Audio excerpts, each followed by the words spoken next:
Hey bros, it's Broski in here. Just want to talk to you guys a little about the PvP and some of the new PvP changes and how they will change the game. First off, I want to start out with the new game mode they just released or announced at through Game Informer, which is Supremacy. From what we understand right now, what I understand and seeing, right here's a screenshot. Supremacy. Supremacy is going to be kind of like a kill confirm mode, like in COD and stuff like that. As you can see. On the left, right here, you have a crest, and on the right we have a crest. That's when you kill somebody, you have a crest pops out. Obviously, the blue crests are your teammates. The red crests are your enemies. The one on the right would be your enemy right there. The one on the left would be your ally. You can deny people's kills by picking up your allies' crest once they die. If you kill the other guy that killed him beforehand, which is right here what it shows in the picture. That says your Hob Orb 07 probably you avenged Hob Orb 18, which would be your teammate, and that means you pick up their orb or their crest, and you deny the other team a kill, which is a kill confirm. The supremacy goes to 100, so the first one to kill 100 people and pick up their crest, which is pretty much picking up all the crests, which is 100 crests, will win the game for you. That's pretty much simple. I mean, you can pretty much get it. I mean, you can look at the picture here and fantasize for yourself what would you think it'd be. But I'm 99% sure, and most others now are for sure that it is a kill confirmed, which is what it's going to be. Next is I wanted to talk to you guys about the new maps that are going to be coming out with the Destiny Rise of Iron coming up. Here, I'll pull it up real fast so you guys can read with me. There's going to be 4 new maps, obviously 3 with Xbox and 4 with PlayStation. You always have the PlayStation 4 exclusive. The first map is the Exit.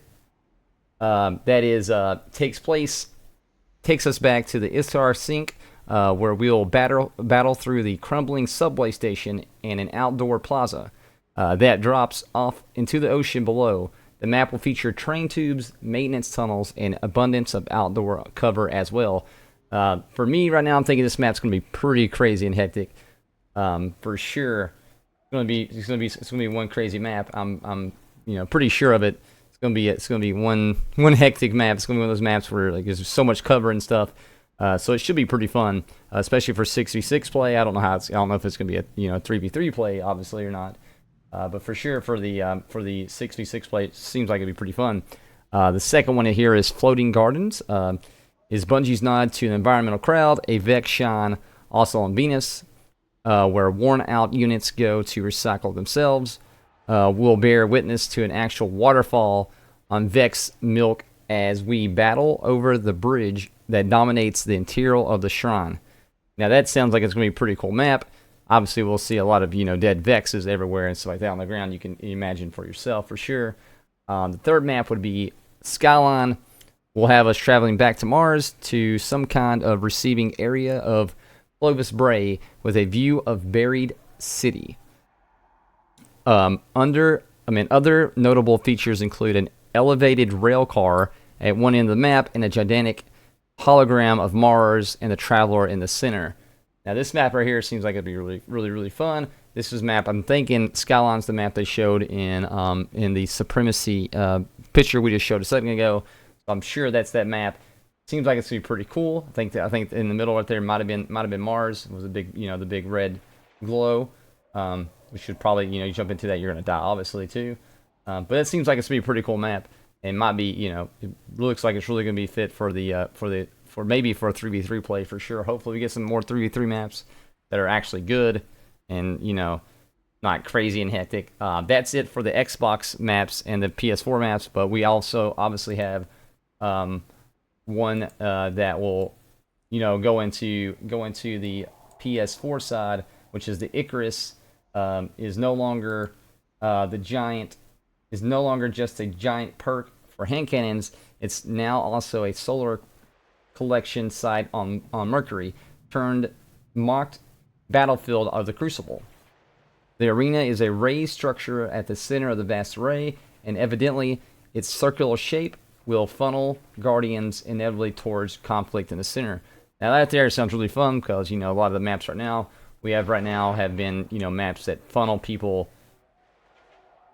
to their sides of the map, and it turns into a stalemate, and it's just like a bunch of camping. I like maps that funnel people certain directions. It just makes it all around a lot more fun. That's for sure. Let's see. We'll go on to the next. Have this right here. We'll pull it up. The next update is the Iron Banner update. The Iron Banner update, as it shows right now, they're doing away with.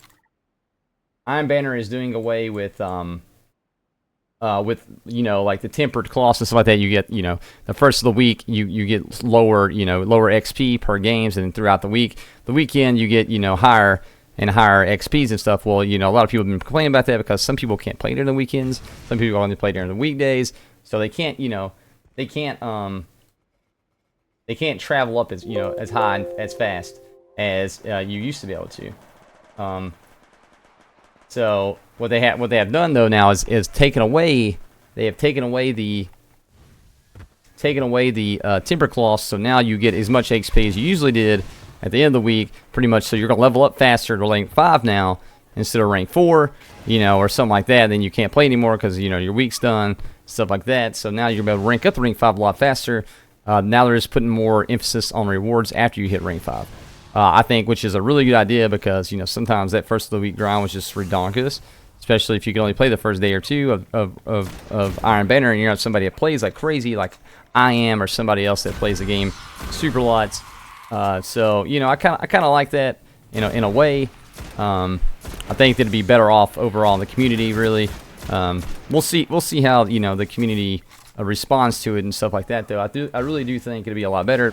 Also, they're putting more emphasis on doing your bounties. So now when you do bounties stuff, turn those in, you'll be able to get more rewards, which is a good thing, because sometimes those bounties just felt useless. You just did the bounties and you got nothing for it.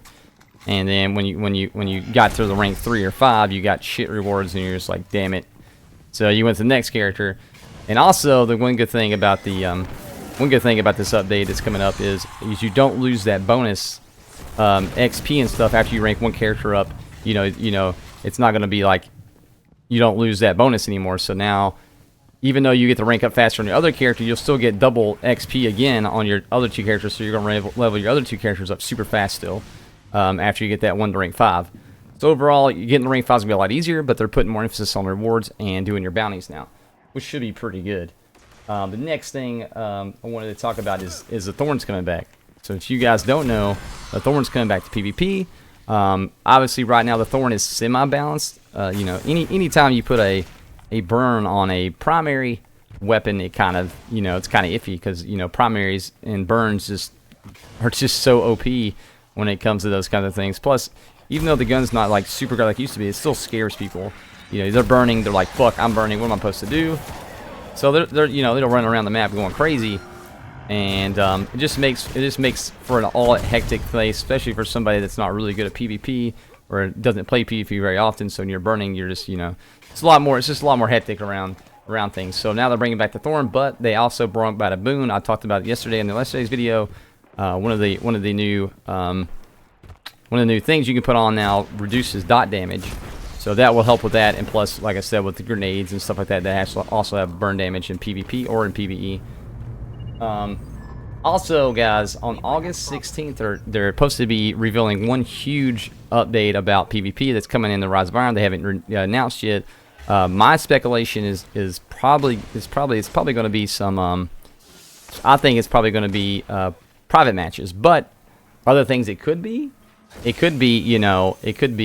dedicated servers, which would be great. It'd be just as good to me in private matches would be dedicated servers. That could be a big feature for PvP. PvP servers would be great. Dedicated servers would be awesome. I think that'd be a much. I would love some non-laggy PvP games. That'd be sweet and awesome. Other things it could be rank playlists, which a lot of people have been wanting. Rank playlists are something really cool that everybody's been wanting a lot of. And also another thing, it could be map voting. I know a lot of people have been, what you had it in Halo, why can't you do it in Destiny? Or you had it in this, why can't they do it in this? So all together, I mean, it could be map voting systems again. It could be dedicated servers. It could be custom matches. It could be ranked playlists. any of those things, man, what do you guys think it's going to be? If you guys made it this far, comment down below, man. Comment what do you think the big update on the 16th of August is. When that happens, I will be sure to make a video about it and let you guys know. That's it for the PvP portion of Rise of Iron so far. Thanks so much for coming and hanging out, guys. Make sure you guys drop a like. Also, make sure you guys share. I love you guys. See you guys in the next video. Peace out, bros.